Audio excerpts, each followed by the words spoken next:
Hi, everybody. Again, sorry for some of the technical challenges. My name is Sasha Bhatia. I'm the Chief Medical Innovation Officer at Women's College Hospital. I'm really happy to be here for this great event looking at COVID-19 system impact. I'm joined by a wonderful group of panelists to discuss some of the early data around the impact of COVID-19 on the health system.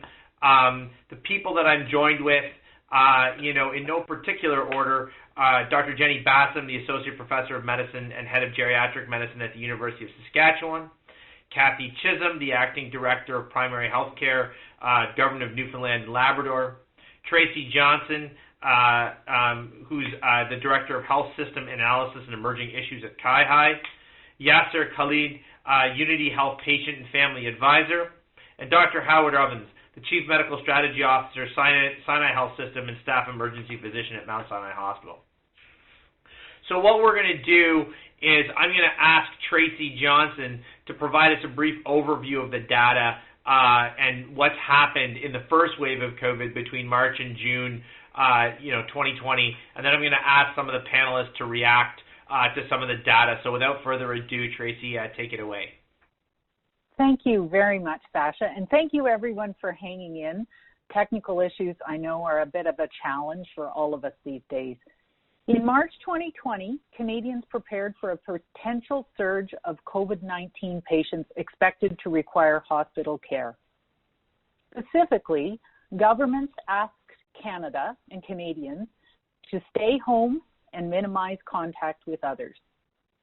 Healthcare professionals restricted patient interactions to urgent and essential services, and hospitals canceled surgeries to conserve resources. Our analysis covers these preparations, how these preparations affected 4 areas of care: emergency departments, inpatient hospital care, physicians, and home care. We compared what happened from March to June of this year with the same time frame in 2019. The preparations for COVID-19 resulted in some expected and unexpected impacts on our healthcare systems across the country. Healthcare systems with processes that would typically take months or years to change transformed in a matter of weeks, with the cancellation of surgeries freeing up beds and prioritization of urgent and emergency care. Surgery numbers fell 47% compared to 2019. That represented about 335,000 fewer surgeries. People changed their behavior as well. Emergency department visits dropped in half in April. Physicians and patients utilized and turned to virtual care, the extent of which we've never seen before in Canada. Family physicians were able to quickly shift virtual care, with many patient visits, psychotherapy, and consults with other physicians provided virtually, about 52% in April. Some of the unexpected impacts that we're seeing were related to patient conditions. So some conditions, such as cardiac conditions, which we wouldn't expect to change, we did see a decrease in those conditions and those people seeking care for those conditions during this time frame. So clearly understanding these changes on patients' health will take time to tease out. Sasha, I'll turn it back to you. That gives an overview of our findings. All right. I'm going to throw this out to the panelists now, so maybe I can start with this question, and I'll let the panelists jump in. We're headed into the second wave, or we're really in the second wave in this country. How do you think, based on what you're seeing now, that what we're seeing in the second wave is going to be different than the first? And maybe I'll start with Jenny to maybe give us some insights. Hello, everyone. I might not be the best person to start with because I think Saskatchewan is just actually in our first wave. We were very fortunate in that the spread was a little bit delayed in coming to Saskatchewan, and so we were able to learn from our colleagues and the experience there, and our public health orders were put in fairly early, and so we were able to kind of minimize the spread in the province the first time around in the spring.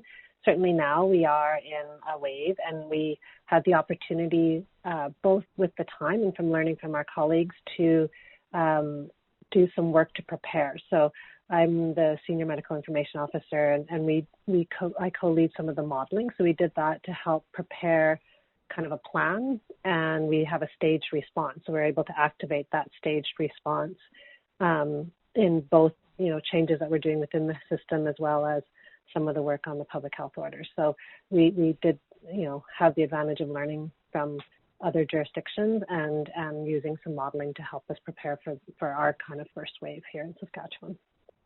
Great. And Howard, you're in Ontario, sort of right on the frontline clinician, right in the middle of COVID, the second wave. How do you think, based on what you've seen, things will be different from what we saw in the first wave? Thanks so much, and thanks everybody for joining us today. The second wave is quite a bit different. We kind of overreacted in the first wave. So the public overreacted. They were more afraid of coming to emergency departments than they had to be. And the hospital system overreacted. We canceled more scheduled care than we had to. And we were preparing for a New York City, Northern Italy type of experience, which luckily our lockdowns prevented. This time around, we don't have as severe a lockdown, so we're afraid that the that the volume of cases may continue to rise, while at the same time we're trying to maintain scheduled care because there's such a backlog, and people are less afraid of the emergency department. So right now, instead of 50% of usual volumes, our emergency departments are seeing 80 to 90% of the usual volumes, and frankly, boarded patient levels are back almost to baseline. So we are trying to manage those cases in more crowded facilities. And so far, we've learned enough about infection control that we've been doing so without major outbreaks within our emergency departments, without patients getting infected who came to get care. That's our major anxiety going forward, I think, is just maintaining the safety of our departments. But right now, I would say even in our hot spots, so far the emergency departments have remained safe. Fantastic. It's good to hear. Cassie, Newfoundland basically avoided, I think, a lot of the COVID issues. The Atlantic bubble is something that's been hotly discussed. But what do you think about the impact that you're going to see in this wave? I don't know if you call it a first or second wave in Newfoundland and Labrador and the rest of Atlantic Canada. Thank you. Yes, absolutely. We are calling it a second wave here. There's no doubt about it. We're in the throes of the second sort of stage of our experience with COVID. And I would just say it's been a steep learning curve for us. And we've learned quite a bit. I think now the system and the public, 360 degrees, we're better prepared moving into this next stage and this next part of the experience. And that's in every way, from how we manage our personal protective equipment, how we deal with our data, how we exchange information, how we're connected. Some of the groups, for example, our vulnerable populations and the networks that we set up very quickly to respond to needs in those sectors. I think there's a degree of confidence now within the system and within the public that we came about quite legitimately and quite organically by navigating our way through the pandemic to now. And going forward, I think that learning and that experience really has prepared us and given us less anxiety, more confidence moving forward. I think we're much better positioned. One good example, the COVID vaccine. Just having gone out now and navigated influenza vaccinations in the COVID world has given us some experience for what it will be like to deploy a COVID vaccine very quickly in the COVID world. Fantastic. Well, certainly a lot to learn, I think, for the rest of the country from Atlantic Canada, that's for sure. Yasser, I want to get you in here. As a patient advisor, somebody who's been very engaged at Unity, what are your observations and some of your concerns maybe as you, going into the winter from what you saw that happened in the spring? Thank you, Sasha. I think as Canadians, we have learned about social integration where families and communities have come together, developed this high level of social conscience, so meaning caring for others, sharing, especially for the elderly, people in isolation, for example, during this first wave.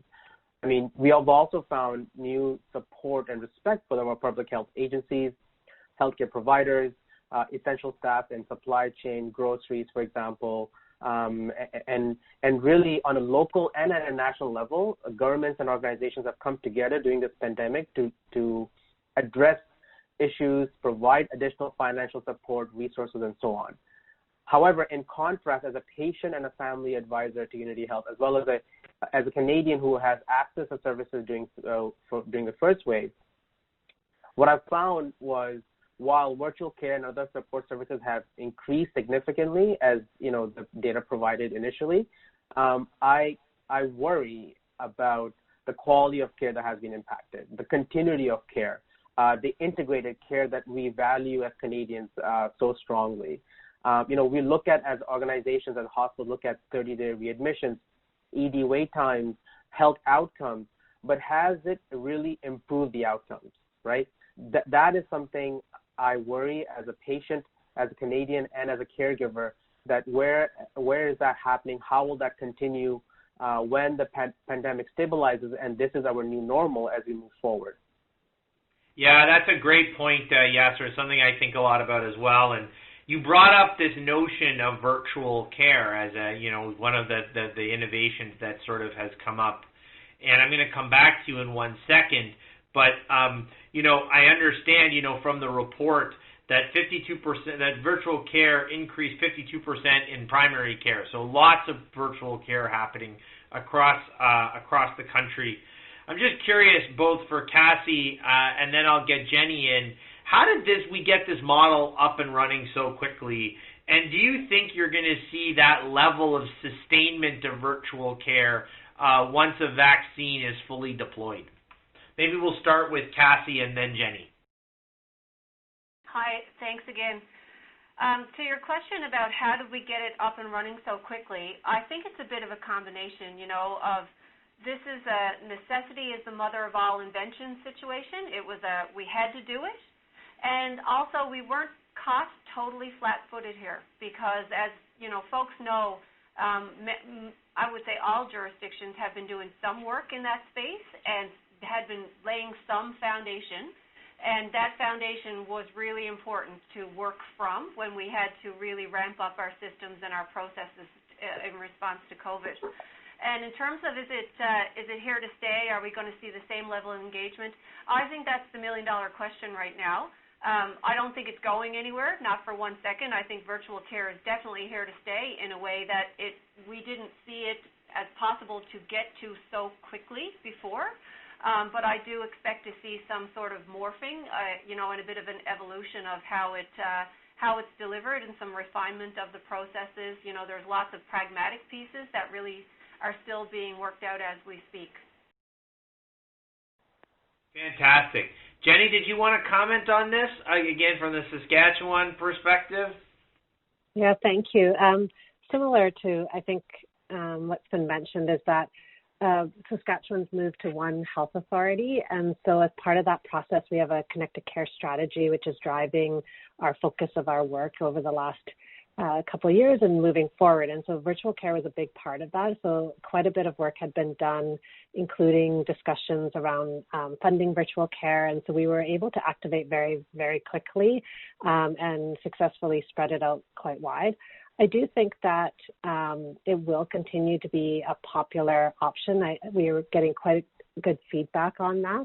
I do, however, as a geriatrician, I know that for our patients within the geriatric program, it was more challenging, and we really did have to work on a hybrid type of process to really, customize it to the needs. And I think more and more work will be done looking at that. The other piece that it's allowed us to really move forward in our thinking is the idea of sharing information. So virtual care, providing that care is one part of it, but then the sharing of information to allow virtual care between multiple sites and different individuals is also an important part of that. So we are advancing some work on the shared care plan to support that. So we're excited, and we think that that will continue as a big part of the care that we're able to provide.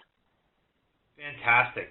So you mentioned, Jenny, this notion of, some of the challenges in adapting, patients needing to adapt to virtual care as well as providers. So Yasser, I want to bring you in here.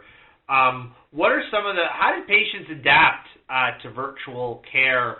What worked, and what do you think could have been improved? So I think, the data was clear that, over 50% Canadians are accessing virtual care. I think Canadians who have access to technology, so it's not equitable, but so Canadians who have access to technology have access to these type of supports, applications. They are able to access virtual care or virtual walk-in clinics, for example, and get that timely care as indicated. But then again, what is that continuity of care? What is that quality of care? Is that happening or not? And my second point would be around what Jenny and other colleagues have said is that, is it going to stay? I think it will. I mean, Justin Trudeau, the Prime Minister, just recently invested over $200 million in virtual care and mental health tools. But where is it going to go, right? I mean, we already have a case where somebody stole $11 million from COVID-related support through some kind of an IT hack. So the questions will be raised in a few months or maybe a year now when there's a additional Auditor General's report to indicate what's happening and how was our tax dollars utilized. And just to end off that comment, I'm a full supporter of virtual care. What I worry is do the clinicians or healthcare providers where it has shifted from being integrated from where I could access a social worker, I could, when I visited an in-person clinic, or family health teams, when I visited them, I could get a full support from a pharmacist or a nurse care practitioner, a multitude of interdisciplinary professionals. Now, I'm potentially limited to one physician, maybe a nurse practitioner at the very most. And sometimes if I need any mental health support, then I'm looking around trying to find which is the best one, which is the right one for me or my family members who need support. So I think there has been increase in fragmentation from virtual care, where we were just pre-COVID trying to get rid of that. It's so ironic, Yasser, because, you think that technology is a way that brings us together. I mean, look at what we're doing right now on this telecall. And yet, if not used correctly or not organized in the right way, it can lead to fragmentation of services. So I'm going to shift gears a little bit and come back to Tracy, because I think there was some, really interesting ER data, and Howard sort of began to provide some color and context. But Tracy, can you tell us a little bit about what some of the emergency room data in the first wave showed? Thank you, Sasha. So without what we could see in the data for emergency departments was without specifically being asked, patients themselves started to access care differently.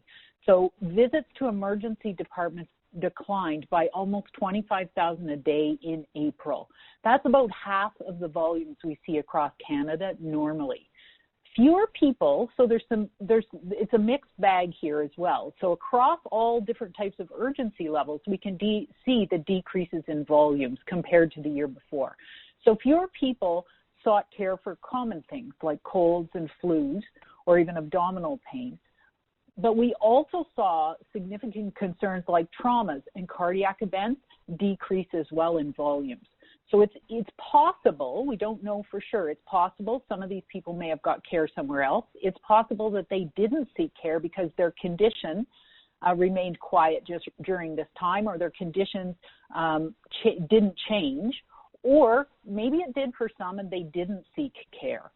The other thing we were able to see in the EDs is when you can change the volume as quickly and as deeply as we did, you see a decrease in wait times to see a physician, up to an hour in some cases. So I think some of the questions around the ED data have to do with whether or not there's some efficiency lessons that we could learn through the virtual care piece and the shifting some of the non-urgent care elsewhere. Fantastic. That's great. So Howard, you kind of mentioned it in your first question, but talk a little bit about your team's ED experience. Did staff roles, team roles change, and how is your team at Sinai evolving, to manage in the second wave, recognizing we have to manage both COVID patients, but also the critical non-COVID patients as well who also need care? There's a number of different levels we could answer that question on. First of all, there was a large focus and continues to be a large focus on enhanced safety. So, for instance, because of the concerns around code blue and protected code blues and aerosol generating procedures, the number of people who respond to resuscitation is much greater and is a bigger burden on the department when cases occur. And we've developed all sorts of tools for ensuring that we have enough people responding. So there's a safety officer watching people on and off, and communications are maintained with the inside and outside, and the family involvement is more complicated. And I think all emergency departments have gone through that. There's also perhaps a little less concern at this stage than there was in the spring, but we were very worried about staff getting ill or being quarantined, and the issue of not being able to come to work with minor illness. Normally emergency staff suck it up and show up with colds and flus and fevers, and we can't do that now. So we created more in-depth on-call and contingency plans to make sure that we could maintain staffing. We've also done work to try and increase the space that the emergency department can access so that we can avoid crowding and the infection control problems that creates. But not so much my department, but many other departments around the province did get involved in one way or another with virtual care and deploying some of their staff to helping with virtual care so that patients who had questions and were afraid to come to the emergency department could get an informed answer, which might include a reassurance about not only do you need an emergency department, but it's safe here, please come in.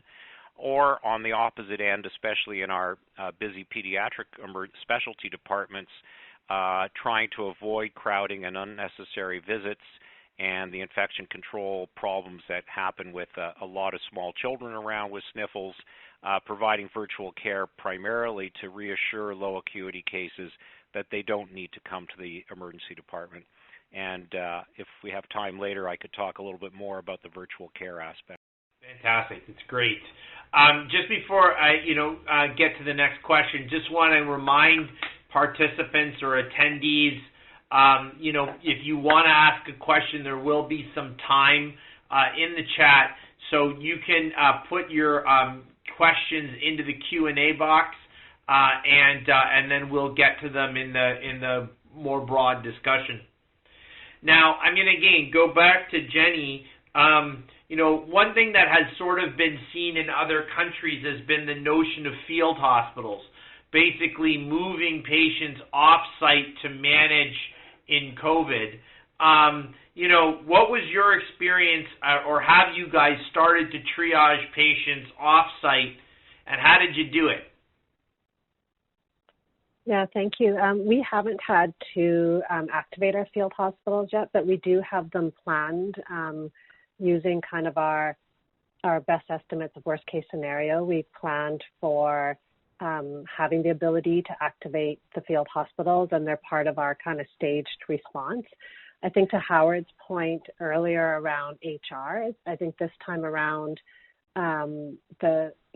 it's not just outbreaks. The virus is a lot more widespread, and so we have much more risk of HR challenges, not only for increased number of patients that we're caring for, but individuals being infected or having to isolate as contacts. And so I think that's something we're watching very closely.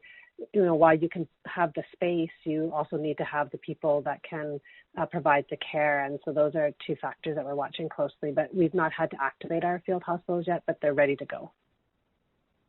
Fantastic. And Cassie, just curious about in Newfoundland, Labrador, have you guys thought about this yet? Yep.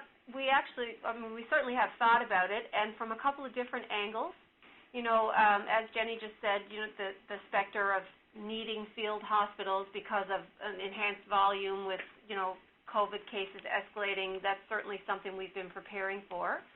But we also have had some experience here in the province of doing, less traditional triage of people who, aim to go to an emergency room. But we put some processes in place so that we could prevent people landing in an emergency room if perhaps there was a better place or more appropriate place for the presentation that was theirs, to direct them.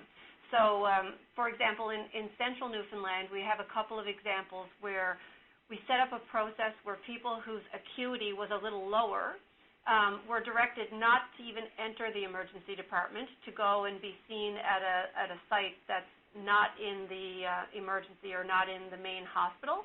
And the reason behind that was to divert people from being cohorted together in proximity where we could avoid it. So while it was, for that purpose, it has sort of morphed into something a little bit more complex since then. And, it's probably something that we will try to maintain in the system. It was a bit of necessity is the mother of all invention, but looks like something that perhaps would be great to maintain in the system because, there's quite an argument for whether people with really low acuity issues was the emergency the right place for them to go in the very first place. Great. Excellent. And it's so interesting how every province is thinking about this in a unique way.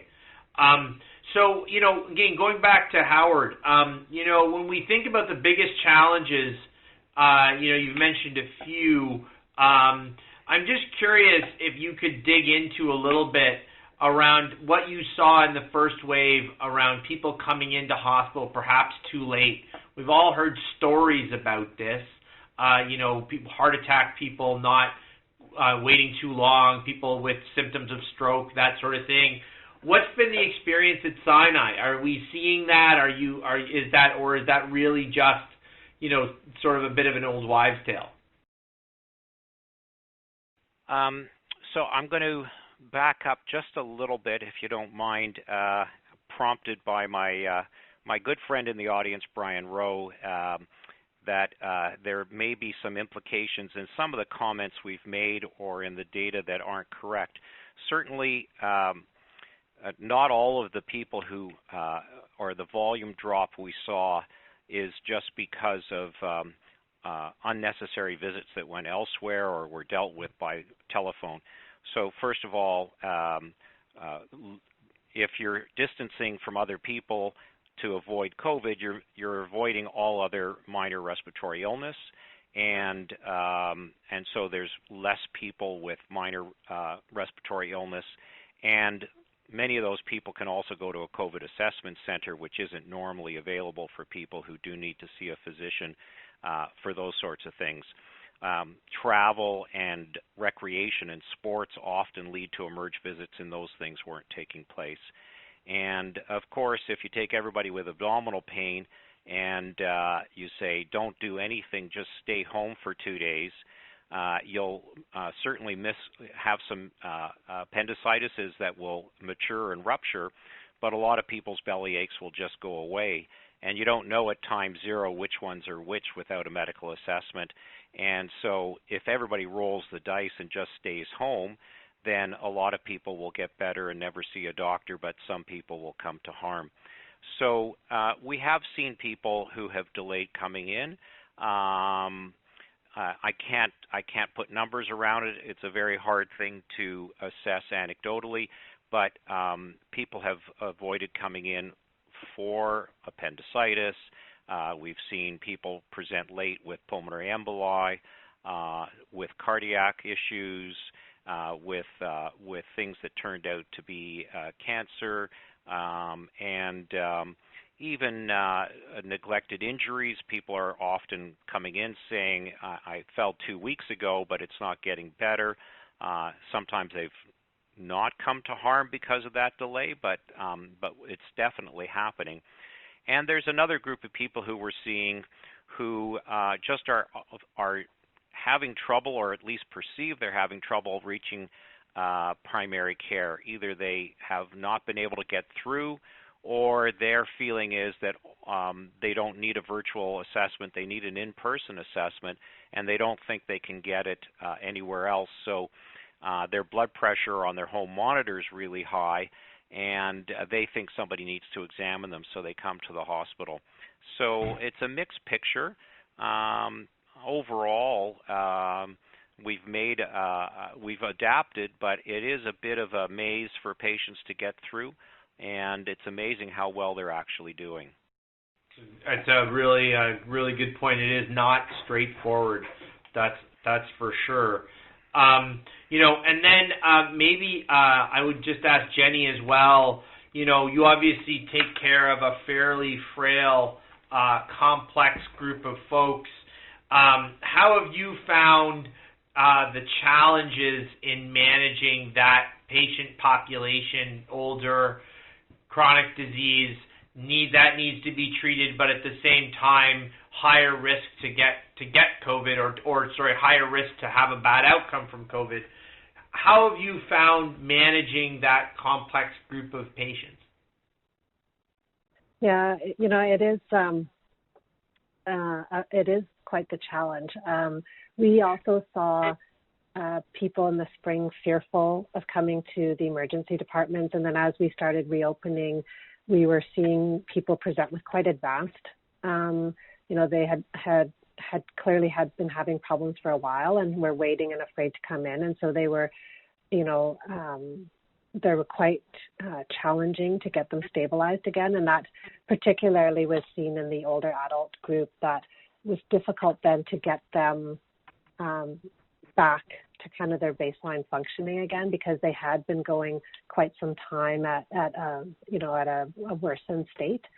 I also think that even within the hospital, we have some concerns.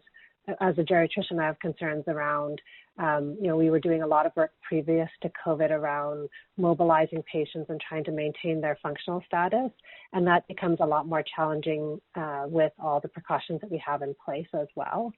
And then I think the third piece that we found is that we've been trying to find at-risk individuals in the community, older adults that we can support in place. And what we're finding is there are many people that, not only are they not coming to the emergency department, but they're deteriorating a lot faster than we would normally see because of lack of access to, dementia support programming, day programming, things like that not only support someone with cognitive impairment, but also their caregivers. So I think what we may see when COVID is, a little bit more settled and stable is that there's going to be, some people talk of another wave of those that have deteriorated in the community with significant chronic conditions that have been deteriorating, and they will come to our attention, once we're not as focused on COVID anymore. So that's something we're trying to keep an eye on and trying to identify who's at risk to be able to, hopefully support that. But it is challenging with all the limitations in place. For sure. So I'm going to now ask the last question, of this section, and then we'll open it up to questions from the audience. So for each of you, and we'll go in turn, starting with Yasser, and then we'll go to Jenny, Cassie, and Howard. What would you guys do? What would be one thing that you would do differently, and one thing that you would actually repeat if based on, for the next wave of COVID, based on what you know from your experience and the data from the first wave. So Yasser, maybe we'll start with you. I'll speak from the patient family perspective, and I think what I could advocate for is definitely don't want to go through what I have gone through, and I know a lot of patients and families have gone through this, is not to be able to see your family members when they're in critical state, and what it defines critical state. So every hospital has done a good job in explaining when a family member can come in and cannot come in. But it's not standardized, regardless of how often people say that. It doesn't sometimes, there was a bit of a miscommunication between what we were hearing on the news and by the government or the public health versus what the hospital was saying that I can go in or not. I mean, how do you define somebody who's having a miscarriage to say it is not a life or death situation for the mom, expecting mom, as well as for the unexpected event for the family or the father who's going through it. So these are very serious issues. What I think I would want to see is some education and training to staff and team members in terms of communication. I think apologizing, helping us understand on why we can go in, why we cannot go in, how to keep up that communication with the family member who's waiting outside in the lot, waiting to hear what's happening next, who to contact if it's been more than 2 hours. I haven't heard from my family member while in the ER or inside the hospital. Doctors, social workers communicating with family members more often in a secured way. I think that needs to be built in the hospitals, in long-term care facilities and other places. I mean, I don't want to see my family member from a window. I don't want to wave at them from an iPad that's broken and doesn't work anymore, or there's limited number of iPads. So these are a lot of resources that's going to impact as we move forward through this pandemic, and this is one component I've touched on. So, and lastly, what I would summarize is, I mean, our healthcare providers, when they went through education, through their education system, were they trained on virtual care in providing assessments through virtual care? I don't think so. And that has to change. That really has to change in our education system, where now virtual care is here. How do we assess clinically safely to make sure that the patient needs to come in or continue their care virtually? That's the second component I would add, and I will pass it on to my colleagues. Great. Maybe Jenny, one thing you'd keep and one thing you'd change. Yeah, thank you. The thing I would keep is our integrated approach. We were fortunate that in Saskatchewan we were moving to one integrated health authority, and so we've really taken the approach to resourcing from a provincial level. So whether it's contact tracing teams, whether it's ICU, whether it's acute care, we're looking at the entire system and moving resources around to kind of level and support each other depending on where outbreaks are happening or supports are happening. And we were also able to integrate the data, which allowed us to give, real-time updates on a dashboard of the entire province, as well as data for modeling to help, understand that. So that piece I would keep. I think the piece that I'm concerned about is I don't know if we fully recognize the resources that we've needed to really try to support those vulnerable populations in the community, whether they're the older adults that I see or others. And how do we partner with, people outside of the traditional health system as far as, working for the SHA, but we have many other health partners out there. How do we involve them in trying to support those that are at risk and are trying to isolate, but will have some of the secondary negative consequences of that? I think, second time around, I would have liked to have focused a little bit more on that to ensure that people are not declining as a secondary consequence. Fantastic. And Cassie, same question to you. Yeah, so I think, and perhaps this is a little bit too obvious, but I would definitely keep what we've learned about how we can virtualize care, and how, not just healthcare, but I think obviously the pandemic has taught us so much about how we can be connected while we're apart. And, taking those learnings and applying them to how we access health and wellness services. So I'd keep that for sure. I would also keep the parts of that are, like looking at it from the perspective for a moment of providers and health system administrators. We figured out so quickly that we can be functional in a work-from-home situation, and I don't think we realized that before. Like, we're empowered now to be able to be functional in a way that we just didn't know we could be before. So I'd keep that. In terms of just what we've learned about infection control, I don't think we reinvented the wheel. We understood the basic concept of social distancing and, aerosol spread of, cough into your trough and that sort of thing. But we've lived it now. We will. I don't think we'll ever go back to a place where we're not as aware of somebody next door to you coughing and sneezing and, attitudes towards being in crowds and being in cohorts of people when you're not 100% and you can spread your germs. I don't think I would go back to a situation where you're not as cognizant of that. And in terms of things that I wouldn't keep, things that if I had our time back maybe might approach a little bit differently, it's a tricky one. I have thought a lot about this. Where did we go wrong? And I'm quite proud to say that I can't think of anywhere that we went terribly wrong. It's been a good experience in that way, in that weird way. But one thing that really stands out to me, I think it's a learning, is it's something I think we thought we knew and we thought we lived, was about privacy and identifiability of data. And again, Newfoundland and Labrador is a big landmass, but it's not a great big population. Even in our biggest centers, like St. John's and Corner Brook and some of our bigger towns, we followed the rules 100% about how we identify and how we report in the public arena. But we came to understand very, very quickly how small a place and how connected electronically we are, and how, the balance between following the rules and observing privacy and being respectful of people's privacy and confidentiality, but then that absolute desire that the public has to understand very legitimately, to know what's happening in the environment, coupled with the anxiety that goes along with the pandemic. People want to know, and they go in search of information, and sometimes the casualty of that is people living in small places becoming more identifiable than they were ever meant to be. So we learned as we went with that, and we perhaps now are extra cautious about how we report and how we identify. Fantastic.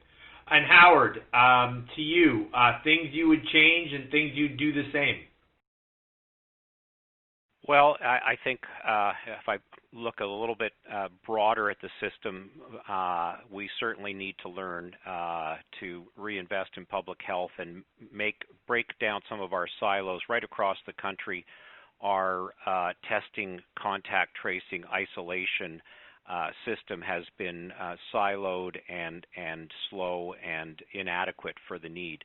And in the hospital system, we overreacted on, we found out we could clear beds a lot faster than we thought, and we didn't have to stop all scheduled care quite so completely and abruptly. And that one we're fixing already in this wave. The one thing I really would mention about keeping would be the concept of a COVID assessment center or minor respiratory illness assessment center. These can be created pretty quickly and can be in a very efficient way to manage minor respiratory illness and help protect family doctors' offices and vulnerable patients in emergency departments from some of that contagious risk. Fantastic. No, good points. I think we have time for maybe one or two questions. The first is, I'm going to go to Tracy, actually. is CIHI trying to assess the needs of individuals who experience barriers of using virtual care? So they mentioned some having no phone, internet, some with low self-advocacy, system distrust, and they might need support. Is there any thought about CIHI trying to assess that? So thank you, Sasha. Yes, that's a good question from our audience. We are at the moment working in virtual care. We sit at a pan-Canadian table. We're talking about how to measure virtual care and trying to understand what some of the barriers to virtual care are. So in this whole arena, we will continue to monitor the system impact pieces that we presented today. We get preliminary data in regularly, so we will be able to measure that. But wrapped up in this question, for me, is the fact that what we've learned about data in Canada is a lot of what folks have said here today. It's siloed, it's not necessarily connected, and we have some big gaps as an organization that's trying to provide information. So virtual care is one of those areas where we've talked a lot about moving in that direction for a long time, and measurement has to move in the same way. Great. And I'm going to take one more question. I'm going to open it up to the group, which is there anything looking at the impact of COVID on minority groups and or immigrants, and is there any effort to do so? I think this is obviously an important issue. So anyone want to take that? Any thoughts?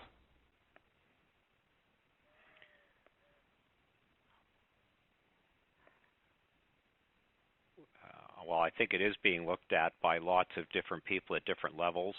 Are we doing it adequately? Will we act on the things we already know? I think is a bit of an open question, but certainly people are looking at it, and I think the awareness of how some of the social determinants of health play out in even acute illness is something we've really learned a lot about in the last 6 or 8 months. And I would say, Sasha, it's from a data perspective, we likely don't have enough of that data yet. The discussion around collecting data for racialized populations is in full force. And so how we do that over time will provide us with more information around COVID and its impact on these populations. Fantastic. Well, I know that we're at the top of the hour, and, I want to thank all of the speakers, for all of their really insightful comments. I think that clearly, and I want to thank CIHI for organizing this event and providing the data. I think it's been incredibly impactful, and I think the continued work of learning from what's happened, I think is going to be really important, because I think even as we all hopefully get vaccinated in early 2021, I think some of the gaps and some of the issues that come to the forefront, whether it be new ways of delivering care, the inequities that we see even in our publicly funded healthcare system, the impact of, everything from isolation to chronic disease management on our older and frail elderly, and the gaps and opportunities in primary care. I think those are all going to be issues that will be with us for some time. And I really do want to thank Yasser, Howard, Jenny, and Cassie for their really thoughtful insights today, and Tracy, obviously, and CIHI for all of their leadership. I'm sorry we didn't get to everybody's questions, but I'm sure I'll loop back in with CIHI to see if we can figure out a forum to get some of those answered. Yes. From CIHI, a big thank you, everyone, and a big thank you, Sasha, for moderating today. Wonderful. Well, everyone stay safe out there, okay? Take care. Okay. This concludes today's conference call. You may now disconnect.